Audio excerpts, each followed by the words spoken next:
Nakaposas at bulletproof vest si Alice Guo sa gitna ng bantay saradong paghatid sa kanya bukas sa pagdinig sa Senado. Pero kanina sumakit daw ang kanyang tiyan matapos makainom ng tubig gripo sa PNP Custodial Center sa Camp Crame. At nakatutok doon live si Sandra Aguinaldo. Sandra? Yes, Pia Ivan, sa gitna ng banta sa buhay ni dismissed Mayor Alice Guo ay handa raw ang PNP na ibiyahe siya patungong Senado bukas. Ayon naman po sa kanyang abogado ay itong si Alice Guo ay handang sumagot sa mga tanong ng mga senador pero gagamitin din niya yung tinatawag na right against self-incrimination para naman daw hindi niya maidiin ang kanyang sarili. Isang araw bago ang inaasahang pagdalo ni Alice Guo sa Senado, sumakit daw ang tiyan nito matapos uminom ng tubig gripo ayon sa PNP. Parang nagibago daw po doon sa tubig po na gripo po kasi may gripo po doon. So humiling po siya na kung po pwedeng makapagpasok po ng bottled water at ay tinagbigyan naman po yun. Sabi ng PNP, pwede rin siyang dalhan ng pagkain ng mga abogado. Ayon pa sa PNP, walang inaasahang kaanak na dadalaw kay Guo habang nasa PNP Custodial Center. Bukas sa pagbiyahe kay Guo mula sa Camp Crame patungong Senado, poposasan at pagsusuotin siya ng bulletproof vest. So we expect mo na by 8 a.m. po ay tutulak na po yung convoy. We will be providing po security package po to make sure po na magiging ligtas po yung pagta-transport mo po niya.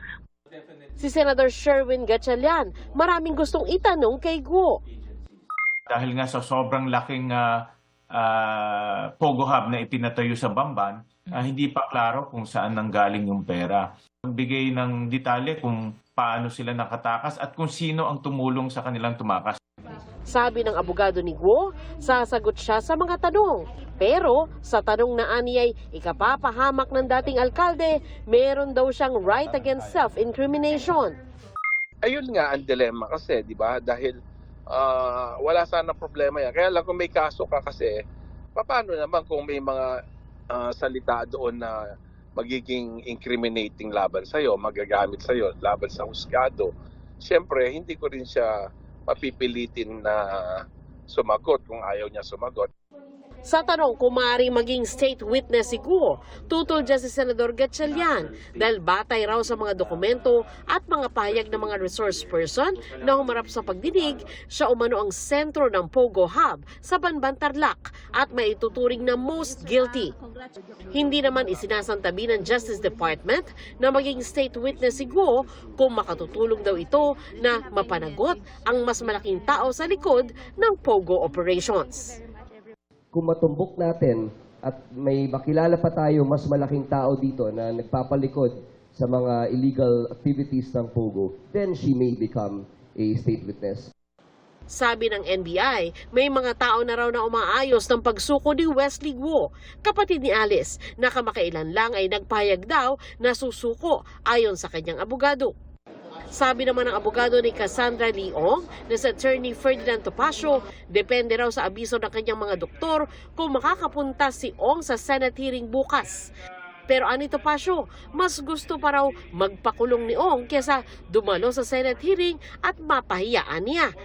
Nasa kustodiya ng House Quadcom si Ong habang may pagdinig kaugnay sa Pogo. Pero nasa ospital si Ong matapos bumaba ang kanyang blood sugar sa gitna ng pagdinig noong Miyerkules. Yes, Ivan, ngayon nga lamang pasado alas 5 ay lumabas na dito sa Custodial Center ang mga abogado po ni Alice Guo na sina Stephen David at Nicole Hamilla at kanila raw binigyan ng pag-backgrounder itong si Guo tungkol sa mangyayari sa Senado bukas. Ganun din, sinabi raw nitong si Guo na excited siya na makita itong si Sheila Guo bukas sa Senado. Ayos na rin daw ang kalagayan nito matapos sumakit yung tiyan kahapon. Ivan?